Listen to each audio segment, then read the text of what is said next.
ሰላም ውድ የማስራስ ሚዲያ አድማጭና ተመልካቾቻችን፣ ዛሬው ቪዲዮአችን ባለፉት 24 ሰዓታት ውስጥ የተከሰቱ ዋና ዓለም አቀፍ ክስተቶችን በዝርዝር እንመለከታለን። በተለይም የሆርሙዝ ባህረ ሰላጤ ዳግም መዘጋትና በዓለም ነዳጅ ገበያ ላይ የፈጠረው ድንጋጤ እናያለን።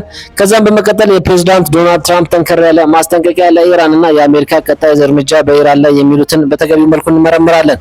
በተጨማሪም በእስራኤልና በሊባኖስ መካከል ያለው የተኩስ አቁም ስምምነት አሁን ያለበት ደረጃ ምን ይመስላል ብለን በከፍተኛ ደረጃ ትኩረት ሰጥተን እናያለን። በስተመጨረሻ ደግሞ እንዲሁም በኢስላማባድ እየተደረገ ያለው ሚስጥራዊ ዲፕሎማሲያዊ ጥረት ላይ ትኩረት እናደርጋለን። ለዚህ ቻናል አዲስ ከሆናችሁ ሰብስክራይብ በማድረግና የደወል ምልክቷን በመጫን ቤተሰብ እንድትሆኑ በአክብሮት እንጋብዛችኋለን። አሁን ቀጥታ ወደ ዝርዝር መረጃዎቹ እንሸጋገራለን። አብራችሁን ቆዩ። ሆርሙዝ ባህረ ሰላጤ ዳግም መዘጋት ዓለምን ለጥቂት ሰዓታት ያስፈነደቀው የሰላም ዜና በአንድ ጀንበር ተቀየረ። ኢራን የሆርሙዝ ባህረ ሰላጤን ለምን በድጋሚ ዘጋችው? ባለፈው 24 ሰዓታት ውስጥ የተሰማው እጅግ አሳሳቢ ዜና ኢራን ቁልፍ የሆነውን የሆርሙዝ ባህረ ሰላጤን ዳግም መዝጋቷን ማወጇ ነው። ትላንት አርብ በሊባኖስና በእስራኤል መካከል የተደረሰውን የተኩስ አቁም ተከትሎ መንገዱ ለንግድ መርከቦች ክፍት እንደሚሆን ተስፋ ተጥሎበት የነበረ ቢሆንም ዛሬ ቅዳሜ ሚያዝያ 10 2018 ዓመተ ምህረት የኢራን ወታደራዊ አመራሮች መንገዱን ሙሉ በሙሉ መዝጋታቸውን አስታውቀዋል። እንደ አሶሺየትድ ፕሬስ እና ዘ ሂንዱ ታይምስ ዘገባዎች የኢራን አብዮታዊ ዘብ የባህር ኃይል በመንገዱ ላይ በሚያልፉ የነዳጅ መርከቦች ላይ ተኩስ የከፈተ ሲሆን በተለይም የህንድ ባንዲራ የያዙ እንደ ሳንማር ሄራልድ ያሉ ግዙፍ መርከቦች በኃይል ጉዟቸውን አቋርጠው እንዲመለሱ ተደርጓል። ይህን እርምጃ የወሰደችው አሜሪካ በኢራን ወደቦች ላይ የጣለችውን የባህር ላይ እገዳ ወይም ብሎኬድ ለማንሳት ፈቃደኛ ባለመሆኗና ልዩ አስተዳደር በሚል ስም መንገዱን ለመቆጣጠር መሞከሯ እንደሆነ ገልጻለች። ይህ ድንገተኛ የመንገድ መዘጋት በዓለም አቀፍ ደረጃ ከፍተኛ የኢኮኖሚ ድንጋጤ ፈጥሯል። የሆርሙዝ ባህረ ሰላጤ የዓለምን 20% የነዳጅ ፍላጎት የሚያስተላልፍ ወሳኝ መስመር በመሆኑ መዘጋቱ የነዳጅ ዋጋን በአንድ ጀንበር እንዲንር አድርጎታል። በዘገባዎች መሰረት የብሬንት ድፍድፍ ነዳጅ ዋጋ ወደ $120 የተጠጋ ሲሆን ይህም በኢንዱስትሪና በትራንስፖርት ዘርፎች ላይ ከፍተኛ የዋጋ ግሽበት እያመጣ ይገኛል። በተለይም እንደ ህንድና ቻይና ያሉ ግዙፍ የነዳጅ ሸማች ሀገሮች በመርከቦቻቸው ላይ በተከፈተው ተኩስና በመንገዱ መዘጋት ምክንያት ከፍተኛ ስጋት ውስጥ ወድቀዋል። ኢራን የቀጠናውን ደህንነት እስካልተረጋገጠ ድረስ ምንም አይነት መርከብ እንዲያልፍ አልፈቅድም የሚል ጠንካራ አቋም መያዟ ቀውሱ በቀላሉ እንደማይፈታ አመላካች ሆኗል። በሌላ በኩል የአሜሪካ ፕሬዝዳንት ዶናልድ ትራምፕ የኢራንን እርምጃ ዓለም አቀፍ የባህር ላይ ዘረፋ ሲሉ የጠሩ ሲሆን አሜሪካ በኢራን ወደቦች ላይ የጣለችው የባህር እገዳ ግን ተጠናክሮ እንደሚቀጥል አረጋግጧል። ትራምፕ ኢራን በባህረ ሰላጤው መዘጋት እኛን ልታስፈራራ አትችልም በማለት ዩኤስ ሴንትራል ኮማንድ ወይም ሴንትኮም በባህረ ሰላጤው አካባቢ ያለውን ወታደራዊ ዝግጁነት እንዲጨምር ትዕዛዝ ሰጥቷል። በአሁኑ ወቅት በአሜሪካ የባህር ላይ እገዳና በኢራን የመንገድ መዝጋት እርምጃ መካከል ያለው ፍጥጫ ዓለምን ወደ ሰፊ የባህር ላይ ጦርነት ሊገፋት እንደሚችል ተንታኞች እያስጠነቀቁ ይገኛሉ። በኢስላማባድ በኩል የሚደረገው የዲፕሎማሲ ጥረትም በሁለቱ ሀገራት ግትር አቋም ምክንያት ከፍተኛ ፈተና ገጥሞታል።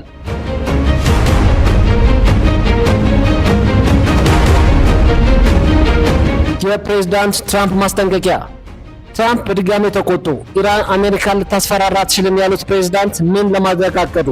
ፕሬዝዳንት ዶናልድ ትራምፕ በዛሬው ዕለት ከዋይት ሃውስ ባስተላለፉት ጠንከር ያለ መልእክት ኢራን በሆርሙዝ ባህረ ሰላጤ ላይ የምታደርገው ወታደራዊ ትንኮሳ አሜሪካ በምንም መልኩ እንደማትታገስ በመግለጽ አስታውቋል። እንደ ዘ ጋርዲያን እና ዘገባዎች ትራምፕ ኢራን በባህረ ሰላጤውን በመዝጋት እኛን ልታስፈራራ ወይም ብላክሜል ልታረግ አትችልም በማለት የኢራን መንግስት በአሁኑ ወቅት እጅግ ደካማ በሆነ ደረጃ ላይ እንደሚገኝ ገልጿል። ፕሬዝዳንቱ አክለው አሜሪካ በኢራን ወደቦች ላይ የጣለችው የባህር ላይ እገዳ ወይም ናቫል ብሎኬድ በሙሉ ኃይሉ እንደሚቀጥልና ይህም የሚነሳው ኢራን 100% በአሜሪካ ቅድመ ሁኔታዎች ላይ የተመሰረተ አዲስ የኒውክሌር እና የቀጠናዊ ደህንነት ስምምነት ስትፈርም ብቻ እንደሆነ አረጋግጧል።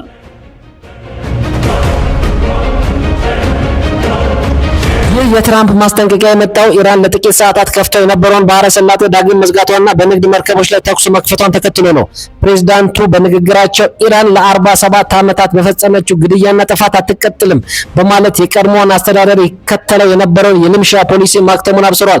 ትራምፕ በእስራኤልና ሊባኖስ መካከል የተደረሰውን የ10 ቀናት የተኩስ አቁም ስምምነት እንደ ትልቅ የዲፕሎማሲ ድል ቢገልጹትም በኢራን ላይ ያለውን ጫና ግን ከመቀነስ ይልቅ እየጠነከረ እንደሚሄድ አሳስቧል። ይህ ሁኔታ ዋይት ሀውስ ለሰላም ዝግጁ ቢሆንም ወታደራዊ እርምጃን ግን እንደ አማራጭ ሁሌም በጠረጴዛ ላይ እንዳስቀመጠ ያሳያል የሚሉ ተንታኞች በዝተዋል። እነዚህ ተንታኞች እንደሚሉት ከሆነ የትራምፕ ስትራቴጂ ኢራንን በኢኮኖሚ በማዳከም ወደ ድርድር ጠረጴዛው እንድትመጣ ማስገደድ ነው። አሜሪካ የጣለችውን የባህር ላይ እገዳ በኢራን የነዳጅ ገቢ ላይ በቀን $400 ሚሊዮን ኪሳራ እያደረሰ መሆኑን መረጃው ይጠቁማሉ። ፕሬዝዳንት ድርድሩ በፍጥነት መጠናቀቅ አለበት በማለት ለቴሄራን አጭር ጊዜ ሰጡ ቢሆንም ኢራን ግን እገዳው ካልተነሳ ሪስፖካል እርምጃ ወስዳለሁ በሚል አቋሟ መጽናቷን ፍጥጫውን እጅግ አደገኛ አድርጎታል። ትራምፕ የእስራኤልና የሊባኖስ መሪዎችን ወደ ዋይት ሀውስ ለታሪካዊ ሰላም ውይይት ቢጋብዙ ከኢራን ጋር ያለው ፍጥጫ ግን ዓለምን ወደ ሰፊ ቀውስ ሊገፋት የሚችልበት አፋፍ ላይ እንደሚገኝ የዛሬው የፕሬዝዳንቱ ንግግር በግልጽ አመላክቷል።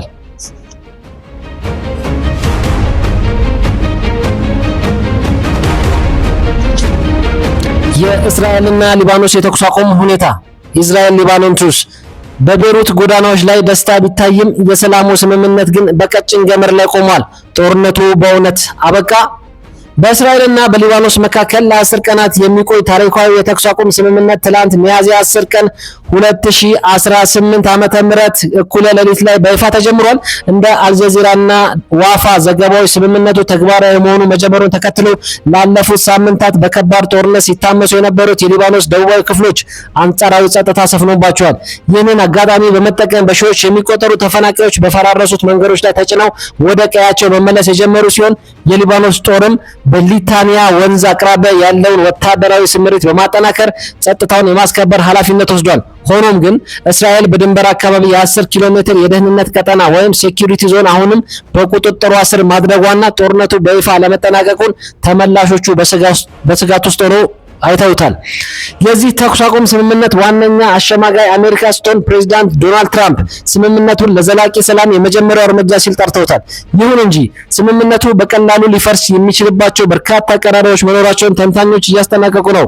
የእስራኤል መከላከያ ሰራዊት አይዲኤፍ በከፍተኛ ንቀት ላይ እንደሚገኝና ሂዝቦላ ስምምነቱን ጥሶ ጥቃት ለመሰንዘር ቢሞክር ወዲያው ምላሽ እንደሚሰጥ አስታውቋል። ሂዝቦላህ በበኩሉ ስምምነቱ በጥንቃቄ እንደሚከተል ቢገልጽም እስራኤል ግን ሂዝቦላህን ትጥቅ ለማስፈታትና የመንግስቱን ሉዓላዊነት በደቡባዊ ሊባኖስ ላይ የማረጋገጥ ግቡን እስኪመታ አለማሳካቱን ውጥረቱን ከፍ አድርጎታል።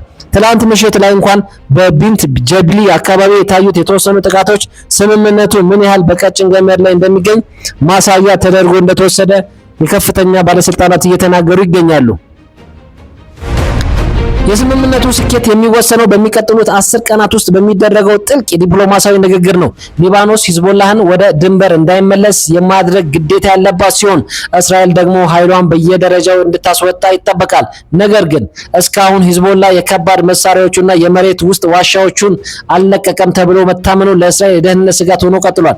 የሊባኖስ ጠቅላይ ሚኒስትር ናዋፍ ሳላም ይህንን ስምምነት ትልቅ ስኬት ቢሉትም የኔታንያሁ መንግስት ግን ጸጥታን በጸጥታ አንለውጥም ኳይት ፎር ኳይት የሚል አቋም በመያዝ ይህ የ10 ቀን ፋታ ወደ ዘላቂ ሰላም ይለወጣል ወይስ ወደ ሰፊ ጦርነት መሸጋገሪያ ይሆናል የሚለው ጥያቄ በዓለም አቀፍ ማህበረሰብ ዘንድ አሁንም መልስ አላገኘም።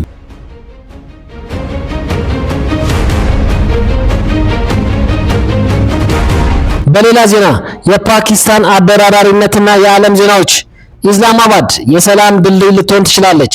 የአሜሪካና የኢራን ምስጢራዊ ድርድር የደረሰ በመካከለኛው ምስራቅ እየታየ ያለው አደገኛ ውጥረት ለማርገብ የፓኪስታን የዲፕሎማሲ ጥረት በአሁኑ ወቅት የዓለም አቀፍ ማህበረሰብ ተስፋ ሆኗል።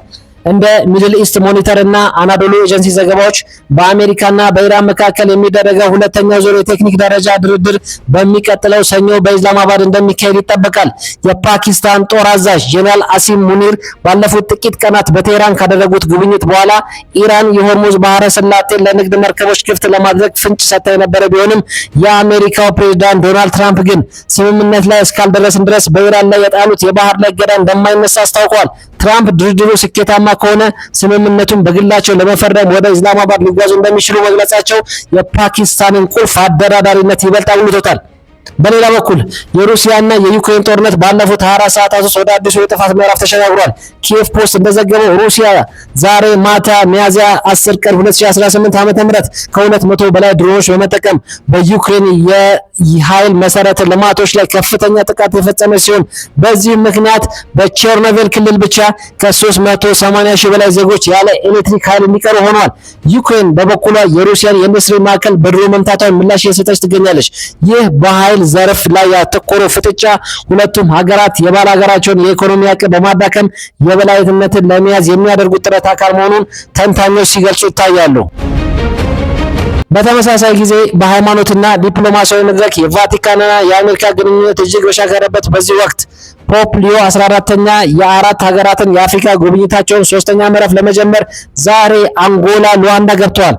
ፒቢኤስ ኒውስ እንደዘገበው ፖፕ ሊዮ በአንጎላ በሚያደርጉት ቆይታ ስለ ሰላምና ሙስና የሚያስተምሩ ሲሆን በተለይም በትራምፕ አስተዳደርና በቫቲካን መካከል በመካከለኛው ምስራቅ ፖሊሲ ዙሪያ ያለው ልዩነት እየሰፋ መምጣቱ ይነገራል።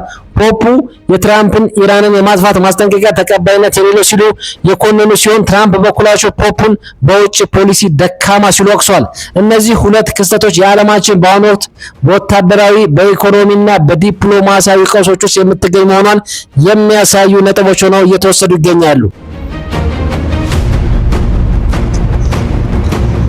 የዛሬው መረጃችን ይህን ይመስል ነበር። የሆርሙዝ ባህረ ሰላጤ መዘጋት በኢኮኖሚያችን ላይ ምን አይነት ተጽዕኖ ይኖረዋል ብላችሁ ታስባላችሁ? አስተያየታችሁን ኮሜንት ላይ አስፍሩልኝ። ቪዲዮን ከወደዳችሁት ላይክ እና ሼር ማድረጋችሁን እንዳትረሱ። በቀጣይ በሌላ ትኩስ መረጃ እስክንገናኝ ሰላም ቆዩን። ይህ ማስራስ ሚዲያ ነው።